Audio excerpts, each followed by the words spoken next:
Stop pretending, my dad snapped as I gasped for air. My aunt claimed I was only trying to get out of chores. But when the EMT felt my pulse, he yelled for a stretcher, and suddenly the whole room broke into chaos. Can you imagine gasping for air, truly fighting for every single breath, while the people you love most stand over you, their faces twisted not with concern, but with cold, hard disbelief? My whole life, I'd been labeled the dramatic one, the girl who cried wolf. But on that 4th of July, as my lungs seized and my vision blurred and my own father snapped, "Quit faking it," something inside me didn't just break, it screamed betrayal. Growing up in the Marshall household, it was simple. Weakness was just not an option. My dad, Frank Marshall, he ran our home exactly like he ran his construction business, with ironclad expectations and zero room for any kind of excuse. He's 6 feet tall, with hands permanently calloused, and a voice that could carry clear across a busy worksite. Dad was just not the person you brought your complaints to. Unless, of course, you were really in the mood for a lecture about real problems. From my absolute earliest memories, anytime I felt even a little bit sick or got hurt, what I faced wasn't sympathy. It was skepticism. I remember I was 7 years old, and I'd broken my wrist falling from the big oak tree in our backyard. Dad made me wash the dishes first, before he finally took me to urgent care. He was absolutely convinced I was just exaggerating. The doctor, later, told him I was lucky there wasn't any permanent damage from the delay. That pattern, it just continued, right through my entire childhood. It was this constant, suffocating message that my pain didn't matter, that my experiences were less valid than everyone else's. My mom, she passed away when I was 4, leaving Dad to raise me and my younger sister, Jessica, all by himself. Maybe that explained his harshness, I don't know, but it never, ever excused it. Mom, she had been that essential buffer, you know? She stood between his stern pragmatism and our little childhood vulnerabilities. Without her, we were just completely exposed to his unfiltered judgment. Then there was Aunt Martha, his sister. She was cut from exactly the same cloth. A woman with perfectly maintained hair, who never showed up to any family gathering without a critical comment, always thinly disguised as concern. "Are you sure you should eat that, Abigail?" Or, "Well, that outfit is certainly a choice." After Mom died, she appointed herself my feminine role model. But her idea of guidance was pretty much just criticism, wrapped in the flimsiest veneer of helpfulness. The only person who ever truly believed me was Jessica. She's 3 years younger than me, and somehow, she managed to escape that dramatic label that had been plastered onto me. When I'd get migraines so bad they'd leave me vomiting in the bathroom, Jessica would silently bring me water and just sit with me in the dark. When Dad accused me of faking to get out of school, she would defend me in her own quiet way. Though, honestly, it rarely made any difference. By the time I was 16, I had internalized their dismissal so deeply that I actually started to doubt my own experiences. Maybe I really was being dramatic. Maybe normal people just didn't feel pain the way I did. So, I stopped mentioning when I felt unwell. I just pushed through fevers, through injuries, with this stubborn, grim determination. All that did, of course, was reinforce their belief that my previous complaints had simply been exaggerations. When I got accepted to State University, 300 miles away, it felt like a prison break. For 4 glorious years, I built a life where people took me at my word. My roommate, Elaine, she never questioned when I said I needed a quiet day because of a migraine.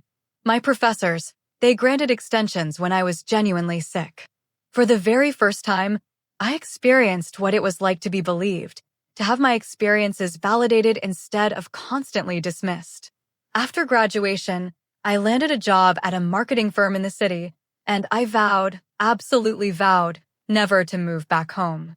I called on holidays, visited maybe twice a year, always with carefully planned exit strategies, and I built a life that was completely separate from the family that had made me doubt my own reality. Then came the economic downturn. Our firm lost 3 major clients in a single month. Being one of the newest hires, I was among the first let go.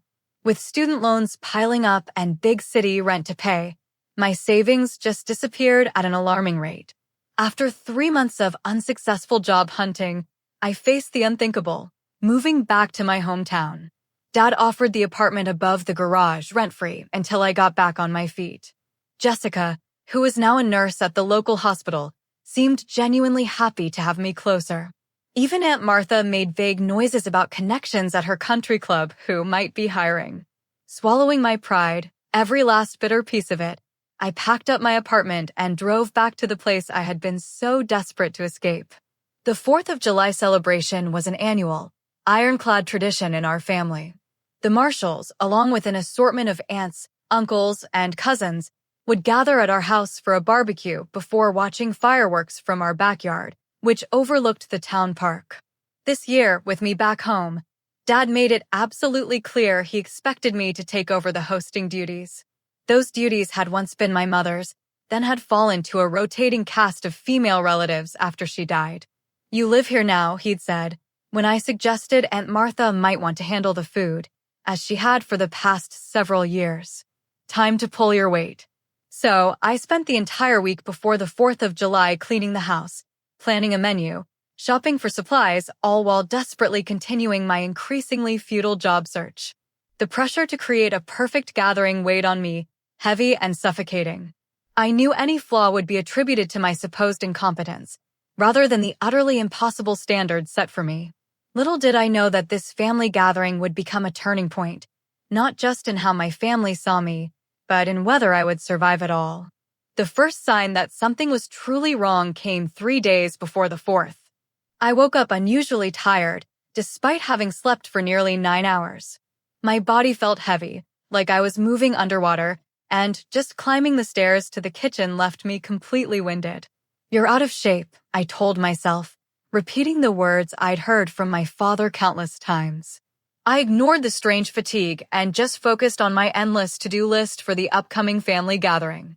Later that afternoon, while vacuuming the living room, I had to stop twice just to catch my breath. A dull ache had settled deep in my right calf, but I dismissed it as a muscle strain from all the cleaning. I had spent years, literally years, learning to ignore my body's signals, to push through discomfort rather than risk being labeled dramatic. That evening, I called Elaine, my best friend from college. She'd become my lifeline since moving back home. "You sound terrible," she said, after I coughed my way through explaining my job search progress. "Thanks a lot," I laughed, really trying, to ignore the strange tightness in my chest. "Just tired from cleaning. Dad wants this party to be perfect." "Your dad could hire cleaners with what he makes," Elaine pointed out, ever practical. "He just wants to keep you busy so you feel indebted." "Maybe," I admitted. "But what choice do I have right now?" "Just be careful, Abby," she said, her voice softening, a real concern there. "You know how you get when you're back there, ignoring when your body is telling you something is wrong." I promised her I would rest, but after we hung up, I stayed up until midnight prepping food for the party instead. The next morning, the fatigue was worse, a heavy shroud. I took a shower and had to sit down halfway through, suddenly lightheaded, my head spinning. Looking back now, I should have recognized these as blaring warning signs. But years of conditioning had taught me to doubt my own experiences, to assume I was overreacting. By July 3rd, the pain in my leg had intensified, joined by an occasional sharp, stabbing pain in my chest when I took a deep breath. I wrapped my calf in a bandage, took some over-the-counter pain relievers, and just continued with the preparations. The small, quiet voice in my head that suggested something might be seriously wrong was completely drowned out by the louder voice. The one that sounded remarkably like my father, calling me dramatic. The morning of the 4th, I woke up feeling decidedly off. My breathing seemed shallow, like I just couldn't quite fill my lungs completely. The simple act of getting dressed left me dizzy, the room tilting around me. Still, I had a party to host. The family would be arriving in just a few hours, and absolutely nothing was ready to my father's impossible standards.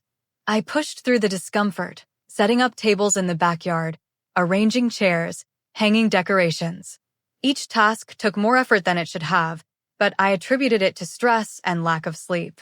By noon, I was moving in slow motion, every muscle protesting, but the backyard looked festive with red, white and blue streamers, and a table set for 16 people. Jessica arrived early to help, taking one look at me and frowning. "You look terrible, Abby. Are you feeling okay?"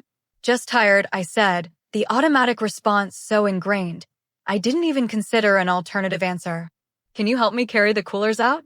As we lugged the heavy coolers, filled with ice and drinks, to the backyard, a sharp pain shot through my chest, so intense I nearly dropped my end.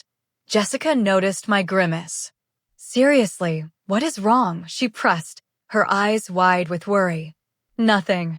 Pulled a muscle, probably. I forced a smile, ignoring the way my heart seemed to be racing, even though I was barely moving. The memory of the 8th grade science test suddenly flashed through my mind. I had woken up with a fever and begged to stay home. Dad had accused me of trying to avoid the test, forcing me to go to school, where I threw up in the middle of the exam. Even then, when the evidence of my illness was unmistakable, I had been scolded for making a scene. That day had taught me a powerful lesson about the futility of expressing pain in my family. By 2 o'clock, guests began arriving. Uncle Robert and Aunt Diane with their teenagers, Dad's cousin Patrick and his new wife. Grandmother Marshall, now 86, but still sharp as a tack. With each arrival, I plastered on a brighter smile, ignoring the increasing tightness in my chest and the strange tingling sensation in my fingers. Aunt Martha arrived last, as usual, making her grand entrance with a critical sweep of the decorations. "Well, you certainly went with a theme, didn't you?" she said, eyeing the patriotic decor I had spent hours arranging. Then she turned to me, her eyebrows rising. "Good heavens, Abigail, you look terrible. Are you trying to get attention again?" "Nice to see you, too, Aunt Martha," I said, my hands, which felt oddly numb, taking her casserole. "Everyone is in the backyard. You should put some color on your face before joining us," she advised, patting my cheek. No one wants to look at someone who appears half dead at a party. The brutal irony of her words wouldn't hit me until much, much later. By the time we sat down to eat, I was really struggling to keep up the facade of normalcy. The simple act of breathing had become something I had to consciously focus on. Each inhale felt incomplete, like my lungs were filling with cotton instead of air. I picked at my food, unable to muster an appetite despite having skipped breakfast to finish the preparations. Dad noticed, of course. Nothing escaped his attention when it came to perceived failings. "After all the money I spent on food, you could at least eat it," he muttered as he passed the potato salad. I nodded and forced a forkful into my mouth, though swallowing felt like an enormous effort. Across the table, Jessica watched me with concerned eyes, but said nothing. She had learned, as I had, that challenging Dad in front of family only made things worse. The meal continued, conversation flowing around me as I concentrated on the increasingly difficult task of just breathing normally. No one else seemed to notice my struggle, or if they did, they chose to ignore it. Years of being told I was dramatic had effectively trained my family not to see my pain, even when it was written clearly on my face. As plates were cleared and dessert was served, the pressure in my chest intensified. A sharp, stabbing pain radiated through my right side, causing me to gasp audibly. A few heads turned in my direction, but quickly returned to their conversations when I forced a weak smile. "Bathroom," I murmured to no one in particular, rising unsteadily from my chair. In the downstairs bathroom, I gripped the edges of the sink and stared at my reflection. The face looking back at me was frightening. My lips had a bluish tinge. My skin was pale and clammy, and my eyes were wide with a fear I could no longer suppress. Something was very, very wrong. This wasn't stress or anxiety or any of the other things I had been telling myself. I splashed cold water on my face, trying to steady my racing heart. The pain in my chest came in waves now, each one more intense than the last. My breathing was becoming increasingly labored, each inhale shallower than the one before. "Get it together," I whispered to my reflection, repeating the mantra my father had used throughout my childhood. "Stop being dramatic." But my body was beyond responding to these ingrained commands. This was not something I could push through with willpower alone. I stayed in the bathroom for several minutes, trying to compose myself before returning to the backyard. The effort of walking those few steps left me dizzy and gasping. Dad caught my arm as I nearly stumbled back into my chair. "You okay?" he asked, but the question held more annoyance than genuine concern. "Fine," I managed, the lie automatic. As dessert concluded, Dad stood up, clapping his hands for attention. "All right, everyone. Jessica and Abigail will handle cleanup while the rest of us move to the front yard to set up for fireworks." Jessica started gathering plates, shooting me concerned glances as I remained seated, trying to summon the energy to stand again. The family dispersed, leaving us alone with the aftermath of the meal. "I'll handle this," Jessica said quietly. "You look like you're about to pass out." "No," I insisted, forcing myself to stand. "Dad will notice." In the kitchen, I began loading the dishwasher while Jessica scraped leftovers into containers. The simple action of bending down sent waves of dizziness through me. The kitchen lights seemed too bright, then too dim, my vision tunneling strangely. The stack of plates in my hands suddenly felt impossibly heavy. I tried to set them on the counter, but my arms just wouldn't cooperate. The crash of breaking dishes echoed through the kitchen as the plates slipped from my grasp and shattered on the tile floor. The noise brought my father storming back into the kitchen, his face dark with anger. "What the hell, Abigail? Those were your mother's plates." I tried to explain, but my lungs seemed to seize. I couldn't draw enough air to form words. My hand went to my chest, pressing against the vice-like pain that had taken residence there. I can't breathe," I finally gasped, the words barely audible. Dad rolled his eyes, interpreting my physical distress as an emotional response to breaking the plates. "Quit faking it," he snapped. "Clean up this mess and get back to work." Aunt Martha appeared behind him, surveying the broken dishes with a look of pure disapproval. "Really, Abigail, we all know you've always tried to get out of cleanup duty, but this is ridiculous." The edges of my vision began to darken as I struggled desperately for air. I reached for the counter to steady myself, knocking over a glass that joined the shattered plates on the floor. "She's not faking it," Jessica said, her voice rising in alarm as she moved quickly to my side. "Look at her. Something is really wrong." "She's always been like this," Dad dismissed, though a flicker of uncertainty crossed his face as he took in my gasping form. "Always making a scene." Uncle Robert stepped into the kitchen, drawn by the commotion. His expression shifted from curiosity to genuine concern as he saw me leaning heavily against the counter, my breathing rapid and shallow. "Maybe we should call someone," he suggested, moving toward me. "She's fine," Dad insisted, but his voice held less conviction now, less of its usual authority. "She just needs to calm down." "I can't breathe," I repeated, the words coming between desperate gasps for air. The room was spinning now, faces blurring together as my oxygen-starved brain struggled to process what was happening. My legs gave out and I slid down against the cabinets, landing amidst the broken dishes. The pain in my chest was overwhelming, radiating through my entire body. I could hear arguments happening above me, voices rising and falling, but they seemed distant, as if coming from another room. "Enough," Jessica shouted, a sound so unexpected from my usually quiet sister that it momentarily silenced everyone. "I'm calling 911. Look at her lips. They're blue. Don't you dare," Dad warned, his voice still authoritarian. But Jessica was already pulling out her phone, backing away when he moved to stop her. "If you're wrong, you will never hear the end of this," Aunt Martha said, but there was undeniable fear in her voice now. I was beyond caring about their reactions. My entire focus had narrowed to the desperate, brutal struggle for air. Each breath was a battle I was losing. The kitchen ceiling tilted and swayed above me as I slumped further down, no longer able to hold myself upright. Through the gathering darkness, I heard Jessica's voice, steady and clear as she spoke to the emergency dispatcher. "My sister cannot breathe." "Yes, she is conscious, but barely. No previous heart or lung conditions that we know of." A new voice cut through the chaos. My grandmother, who had entered the kitchen unnoticed. "Give her space," she commanded, and surprisingly, everyone listened. She knelt beside me with difficulty, her arthritic knees protesting, and took my hand. "Help is coming, child," she said, the only one who seemed to fully grasp the true severity of the situation. Time became fluid, stretching and contracting unpredictably. I have no idea how long I lay there, fighting for each breath, before the piercing sound of sirens cut through the air. Heavy footsteps, unfamiliar voices, and then new faces appeared in my limited field of vision. EMTs in uniform, equipment being unpacked. Quick, professional questions directed at Jessica.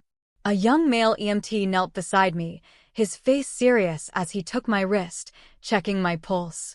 His expression changed instantly, alarm completely replacing professional detachment. "Get the stretcher in here now," he shouted to his partner. "Pulse is 140 and thready, oxygen sats critically low." The room erupted in panic. My father stood frozen, his face ashen, as the reality of the situation finally penetrated his thick denial. Aunt Martha had backed against the wall, hand over her mouth. Jessica was openly crying, answering questions about my symptoms while grandmother held her shoulders. As the EMTs worked around me, attaching monitors and placing an oxygen mask over my face, I caught a glimpse of my father's expression. For the first time in my life, I saw fear in his eyes, and beneath that, the dawning horror of recognition. He had been wrong, catastrophically, dangerously wrong. The oxygen helped slightly, a small reprieve, but breathing remained a struggle. The EMTs spoke in urgent tones, using medical terminology I didn't fully understand. Words like cyanotic and tachycardic filtered through my fading consciousness. They lifted me onto the stretcher with careful efficiency. As they raised it to waist height, my vision narrowed to a pinpoint, the faces of my family receding into darkness as consciousness slipped away.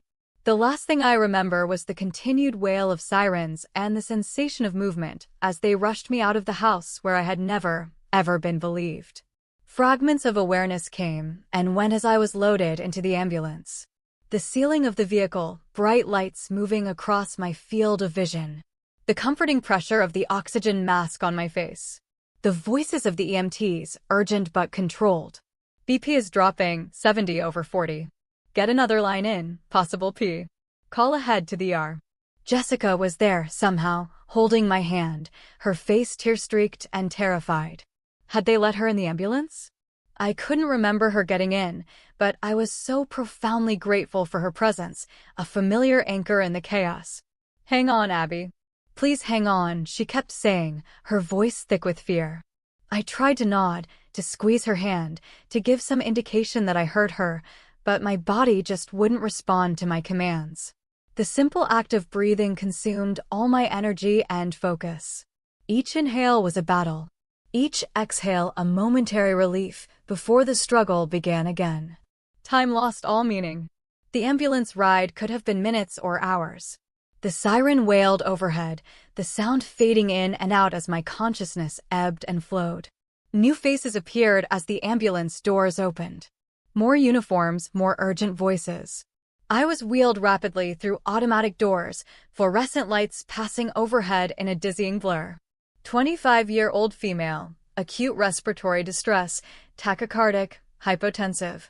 The EMT rattled off information to the receiving medical team as they transferred me from the ambulance stretcher to a hospital gurney.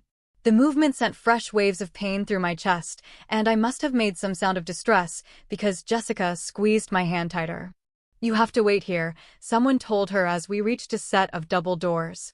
Her face crumpled, but she nodded, releasing my hand with obvious reluctance. "I'll be right outside, Abby," she promised. "I'm not going anywhere." Beyond those doors, the activity intensified. A doctor leaned over me, shining a light in my eyes, asking questions. I couldn't answer through the oxygen mask and my own breathlessness. "Abigail, can you hear me? I'm Dr. Winters. We are going to take care of you." Monitors beeped, needles pricked my skin, and voices called out numbers and medical terms all around me. Through it all, the crushing pain in my chest and the desperate struggle for air continued. "I need a chest CT stat and get ultrasound in here for her leg. Blood oxygen still dropping. Start her on heparin. We need to intubate if her SATs don't improve in the next 2 minutes." The urgency in their voices penetrated my fog of pain and fear. This was bad. Really bad. The realization should have terrified me, but a strange calm had settled over me instead. These people believed me. They saw my distress and responded with appropriate alarm. After a lifetime of having my pain dismissed, the validation was almost as powerful as the oxygen they were pumping into my failing lungs. Someone cut away my shirt, attaching leads to my chest. Cold gel was spread over my right leg, followed by the pressure of an ultrasound wand. The doctor watching the screen nodded grimly. DVT confirmed in the right leg. CT is ready for her. More movement, more lights passing overhead as I was wheeled down corridors. The CT scanner loomed above me, a massive, donut-shaped machine that would look into my chest and confirm what the medical team already suspected. "Abigail, we need to take some pictures of your lungs," a technician explained. "Try to hold as still as possible." The scan itself was quick, but the aftermath was a blur of increased activity. Words like massive pulmonary embolism and critical condition floated through the air around me. Back in the emergency room, new doctors appeared. Specialists called in for the crisis unfolding in my body.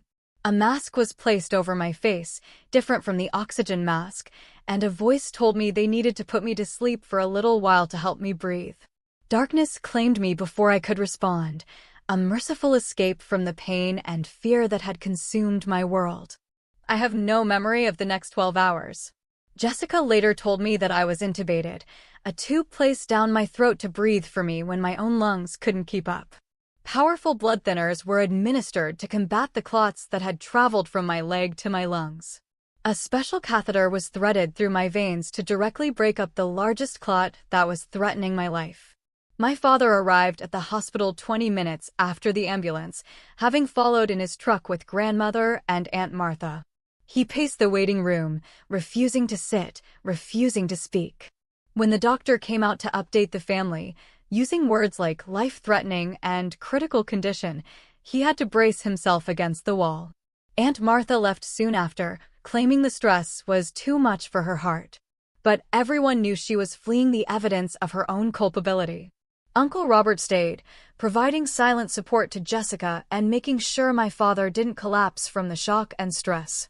Throughout the night, as I lay unconscious in the ICU, my family waited. Jessica refused to leave, curling up in an uncomfortable chair in the waiting room when they wouldn't let her stay by my side. Grandmother Marshall, despite her age and arthritis, remained until dawn, quietly knitting and occasionally fixing my father with a look that spoke volumes about her thoughts on his behavior. The world returned slowly, in fragments and sensations. First, the steady beeping of monitors, then the antiseptic smell of hospital surroundings. Finally, the dull ache in my throat that indicated the breathing tube had been removed. I opened my eyes to a dimly lit hospital room. Jessica sat beside the bed, her head drooping in exhausted sleep, her hands still holding mine. The simple act of breathing was no longer a desperate struggle, though each inhale still caused a dull pain in my chest. My movement must have alerted her, because Jessica jerked awake, her eyes widening as they met mine. "Abby," she whispered, her voice cracking. "You're awake." I tried to speak, but my throat was raw from the intubation. Jessica quickly held a cup of water with a straw to my lips, helping me take small sips that soothed the burning sensation. "What happened?" I managed to rasp after a few moments. Jessica pressed the call button before answering. "You had blood clots in your lungs. Pulmonary embolism, they called it." "It was," she paused, swallowing hard. "It was really bad, Abby. They said if we had waited much longer to call the ambulance." She didn't need to finish the sentence. We both knew what she meant. I had nearly died on my father's kitchen floor while he accused me of faking. A nurse entered, smiling when she saw I was awake. She checked the monitors, made notes on a tablet, and promised the doctor would be in soon. She adjusted my pillows with gentle efficiency, treating my body with a care I was utterly unaccustomed to receiving. Dr. Winters arrived shortly after, a tall woman with kind eyes and an air of quiet confidence. "Good to see you awake, Abigail," she said, picking up my chart. "You gave us quite a scare." She explained what had happened in medical terms that nonetheless painted a terrifying picture. A deep vein thrombosis, a blood clot, had formed in my right leg, likely due to prolonged inactivity during my recent move and job search. Pieces of this clot had broken off and traveled through my bloodstream to my lungs, blocking pulmonary arteries and preventing proper oxygenation of my blood. The technical term is pulmonary embolism, or PE, she said. Yours was significant, blocking several major vessels. Your right lung was almost completely compromised and your left was struggling to compensate. She didn't sugarcoat the severity. Your condition was critical when you arrived. Your oxygen levels were dangerously low and your heart was straining to pump blood through blocked vessels. Without immediate intervention, the outcome would have been fatal. Fatal? The word hung in the air between us, cold and heavy. I had been dying, and no one in my family except Jessica had believed me until it was almost too late. We performed a catheter-directed thrombolysis to break up the largest clots, Dr. Winters continued. You will need to remain on blood thinners for at least 6 months, possibly longer. We will monitor you closely for any complications or recurrence. She reviewed the treatment plan, the medications I would need, the follow-up appointments that would become part of my routine. Throughout her explanation, she addressed me directly, taking my questions seriously, validating my concerns. The contrast between her approach and my family's years of dismissal was stark and painfully clear. After she left, Jessica filled in the gaps in my memory, explaining what had happened after I lost consciousness in the ambulance. Dad followed us to the hospital, she said. He looked like a ghost, Abby. When the doctor came out and told us how serious it was, that you might not make it, he just sat down on the floor. Right there in the middle of the waiting room. Grandmother finally made him get in a chair. She described how he had paced the waiting room all night, refusing food or comfort, speaking only to ask for updates on my condition. Aunt Martha left after the first hour, Jessica continued, a hint of anger in her voice. Said she couldn't handle the stress. Uncle Robert stayed, though. He made sure Dad ate something and called the rest of the family to update them. The news that my father had shown genuine concern was both surprising and confusing. My emotions about him were a tangled mess. Relief at his worry competing with anger at his absolute dismissal of my symptoms. He's here now, actually, Jessica added hesitantly. In the cafeteria. He's barely left the hospital. Do you want to see him? I wasn't ready for that conversation. Not yet. I shook my head and Jessica didn't push. She understood, better than anyone, the complicated feelings I harbored toward our father. Throughout the day, nurses came and went, checking vitals, administering medications, asking about my pain levels, and treating them seriously when I answered honestly. One nurse spent nearly 10 minutes explaining how the pain medication worked and encouraging me to ask for more if I needed it, assuring me that reporting pain was not weakness, but necessary information for my treatment. Many patients, especially women, underreport pain, she told me. They've been conditioned to think they should tough it out, or that they're not really hurting as badly as they think. But pain is important information that helps us treat you properly.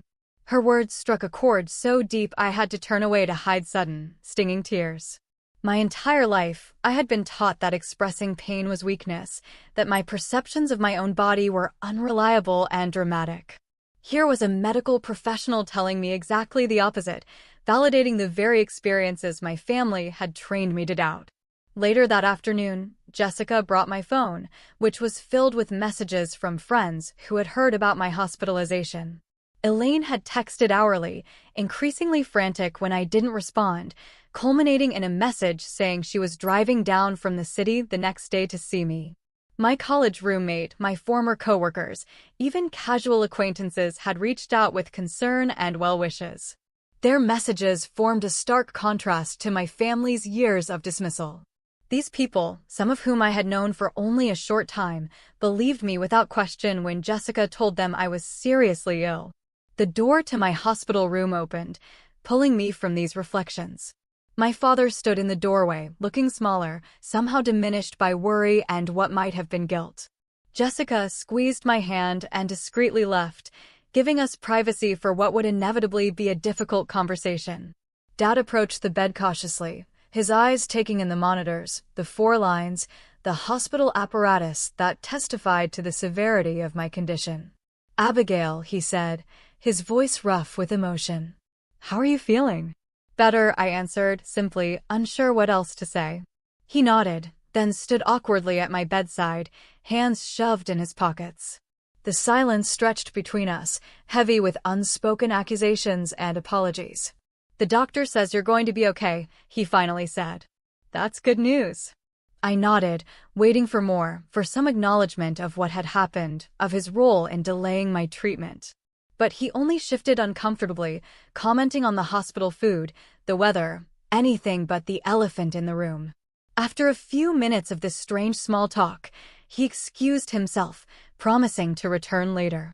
As he reached the door, he paused, looking back at me with an expression I couldn't quite read. "I'm glad you're all right," he said. And then he was gone, leaving me alone with the beeping monitors and the weight of everything left unsaid.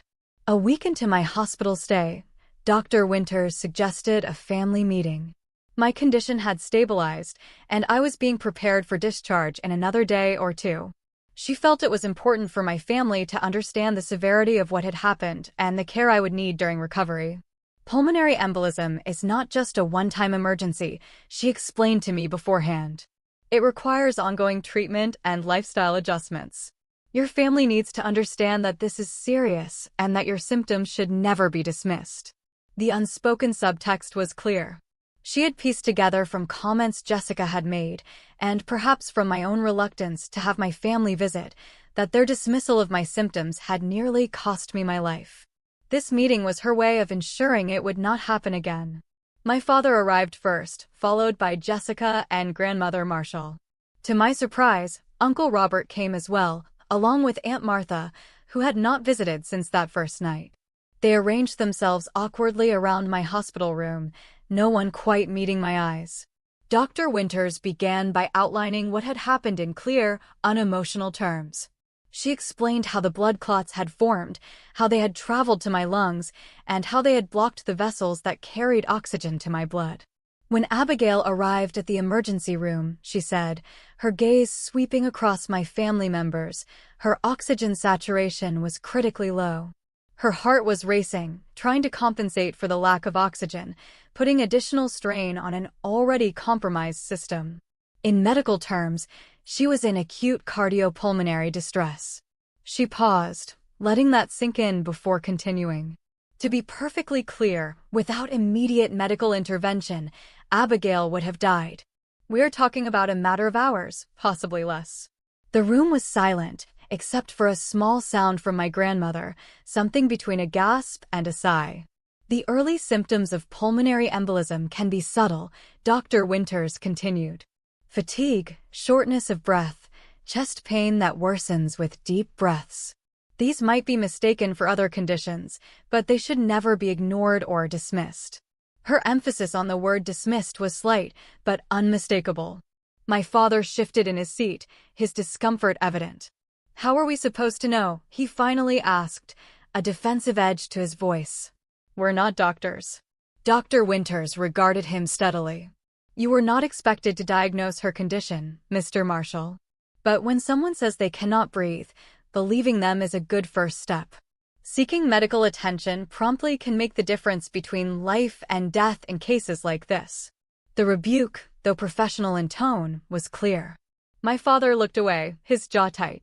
As Dr. Winters concluded her explanation and opened the floor for questions, a strange calm settled over me. For years, I had suppressed my feelings about how my family treated me, swallowing hurt and anger in the name of keeping peace. But sitting in that hospital bed, with the evidence of their dismissal laid bare in stark medical terms, something shifted inside me. "I told you I couldn't breathe," I said, my voice quiet but steady. "I told all of you, and you said I was faking." The room went still. My family's discomfort palpable. Dad cleared his throat, but said nothing. "This was not the first time," I continued, gaining momentum. "My whole life, every time I was sick or hurt, you told me I was being dramatic. You taught me to ignore my own body, to doubt my own experiences." Tears threatened, but I blinked them back. "Do you know what it is like to grow up never being believed? To be in pain and be told it's all in your head? To gasp for air and be accused of putting on a show? Now, Abigail. Aunt Martha began, her tone the same one she had used to scold me as a child. No one could have known this was serious. You have always been sensitive. I nearly died. I cut her off, my voice rising, raw with indignation. The doctor just told you I would have died without treatment, and you are still making excuses.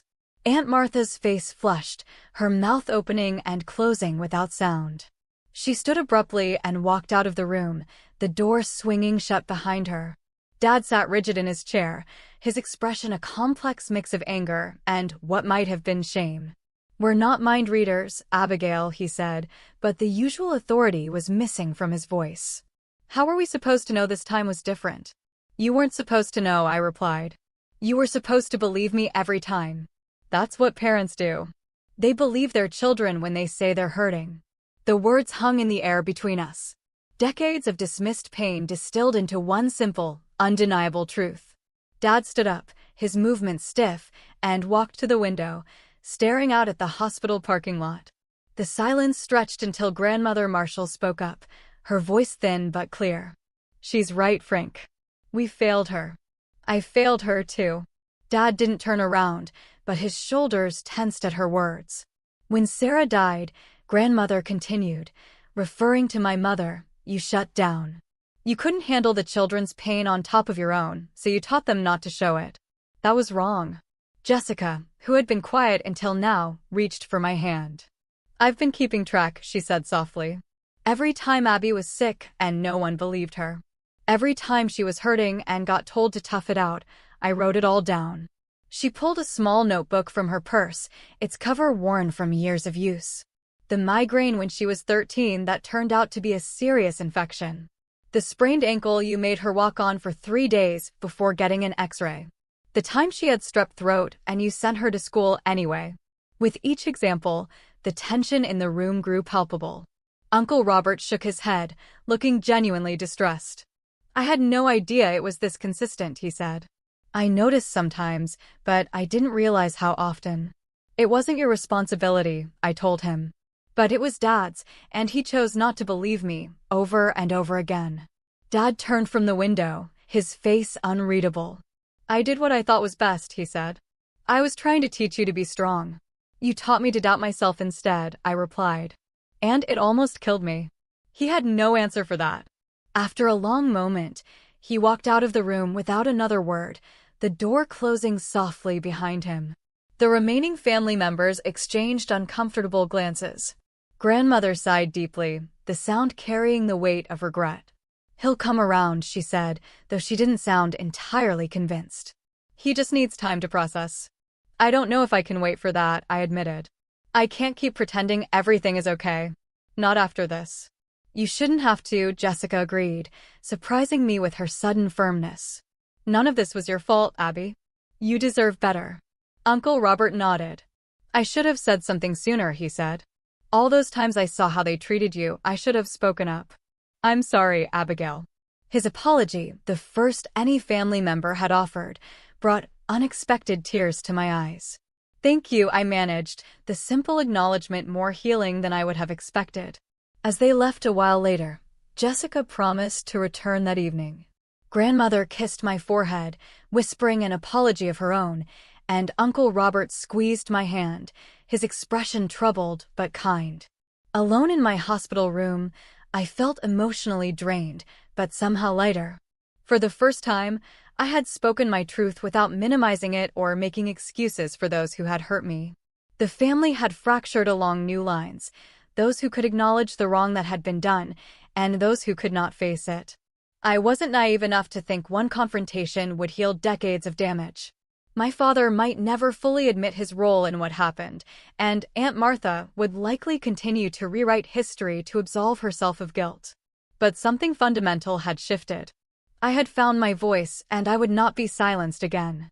That evening, Elaine arrived from the city, bursting into my room with a weekend bag and tears in her eyes. She hugged me carefully, mindful of the 4 lines, then sat on the edge of the bed, demanding the full story. I told her everything, from the early symptoms I had ignored to the confrontation with my family. She listened without interruption, her expression shifting from concern to anger to relief. "I always knew your family was messed up," she said when I finished. "But this takes it to a whole new level. They could have killed you with their denial." Her righteous anger on my behalf was validating in a way few things had been. Elaine had always believed me, had never questioned when I said I was unwell, had never accused me of exaggeration or drama. "What are you going to do now?" she asked. "You cannot go back to living with your dad." It was a question I had been avoiding, but one that desperately needed an answer. The prospect of returning to the apartment above my father's garage, of navigating the fractured family dynamics while still physically vulnerable, was overwhelming. "I don't know," I admitted. "I can't afford my own place yet. Not until I find a job." "Then you'll come back with me," Elaine declared, as if it were the most obvious solution in the world. "My roommate moved out last month, remember? The second bedroom is just sitting there empty." Her offer opened a door I had not dared to consider, a way back to the independence I had reluctantly surrendered when I lost my job, back to a place where I was believed and respected. "Are you sure?" I asked, hope rising despite my attempts to temper it. "Absolutely," she replied. "Just focus on getting better. We'll figure out the rest." As we talked into the evening, making plans for my recovery and eventual return to the city, I felt a sense of possibility that had been missing since I moved back home. This health crisis, as terrifying as it had been, had forced a reckoning that was long overdue.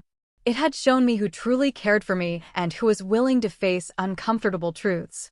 More importantly, it had reminded me to trust myself, to believe my own experiences even when others questioned them. That lesson, painful as it had been to learn, might have saved my life. 2 months after my near-fatal pulmonary embolism, I stood in the kitchen of my new apartment, preparing tea as sunlight streamed through the windows. The place was small but bright, a second-floor walk-up in a quiet neighborhood on the outskirts of the city. Jessica had moved in with me, taking the second bedroom after securing a transfer to a hospital nearby. My physical recovery had been slower than I anticipated. The first weeks were marked by overwhelming fatigue, persistent chest pain, and the constant vigilance required by my medication regimen.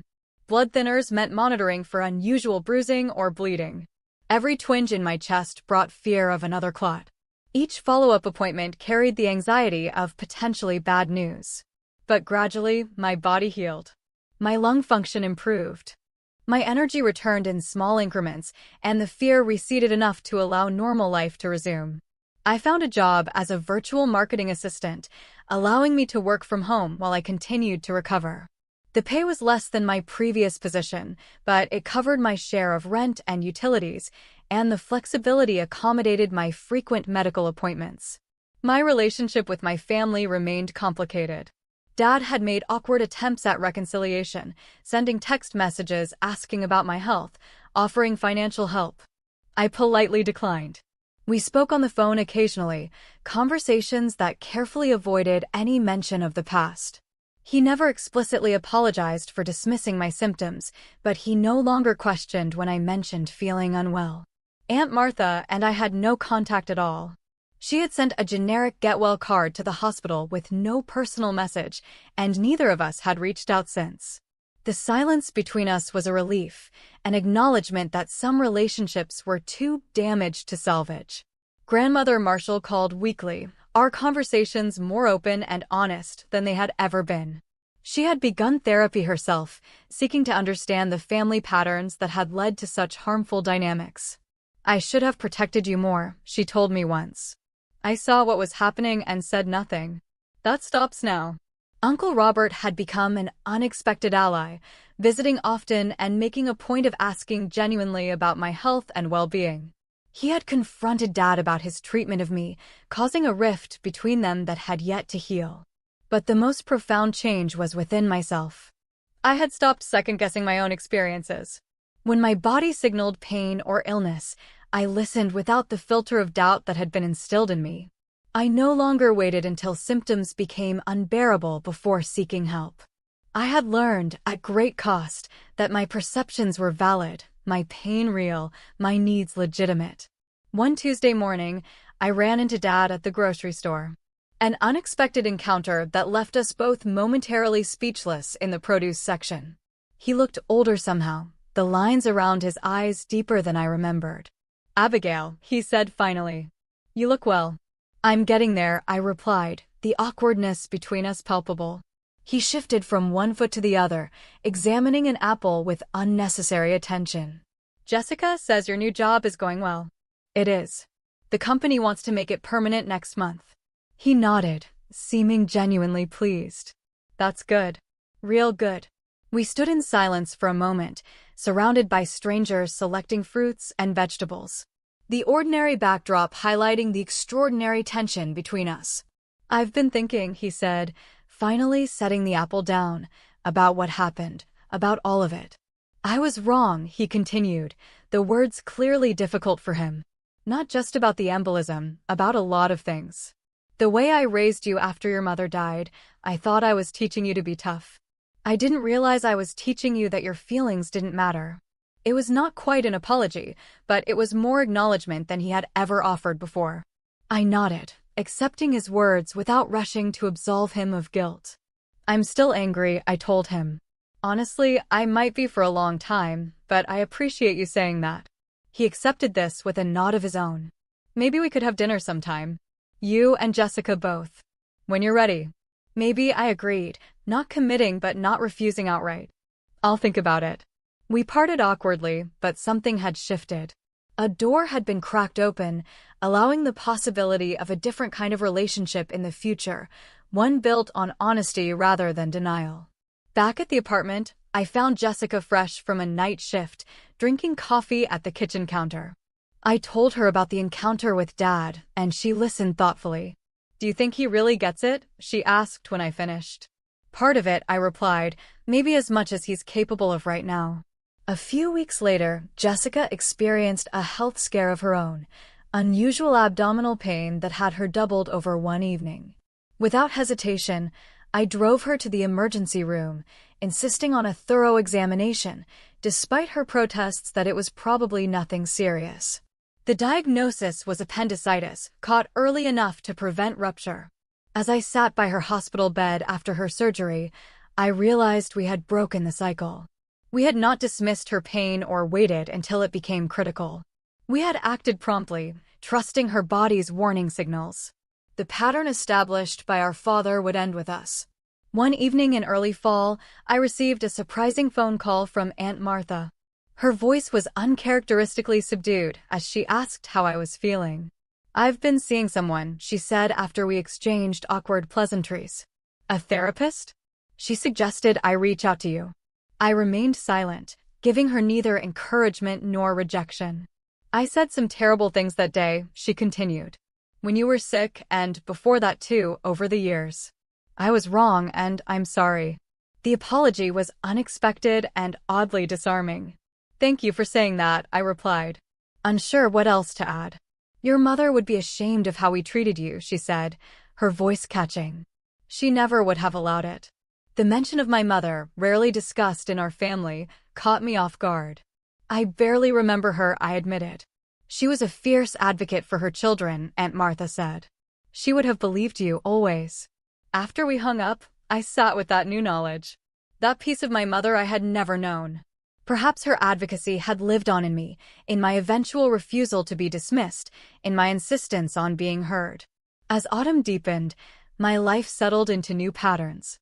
Weekly therapy sessions helped me process the medical trauma and family dynamics. Monthly checkups confirmed my continued recovery. Daily walks built my strength and endurance. The fear of another pulmonary embolism never completely disappeared, but it receded enough to allow joy and normal activities to fill my days. One Saturday, at a local coffee shop, I overheard a young woman at the next table describing symptoms to her friend, symptoms her family had dismissed as anxiety or exaggeration.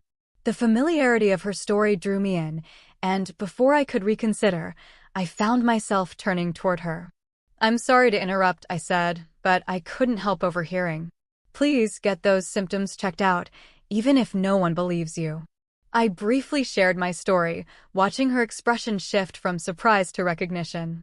"I thought maybe I was overreacting," she admitted. Trust yourself, I told her. You know your body better than anyone else. And if your doctor dismisses you, find another one who will listen. As I walked home afterward, I reflected on how far I had come from that 4th of July when I had gasped for breath on my father's kitchen floor. The journey had been painful, the lessons hard-won. But I had emerged with something precious, the unshakable knowledge that my experiences were real, my perceptions valid, my voice worth hearing. The pulmonary embolism had nearly taken my life. But in surviving it, I had found a kind of freedom I had never known before. The freedom to trust myself completely. No dismissal, no doubt, no criticism could shake that foundation now. And in that trust, I had found not just healing, but strength.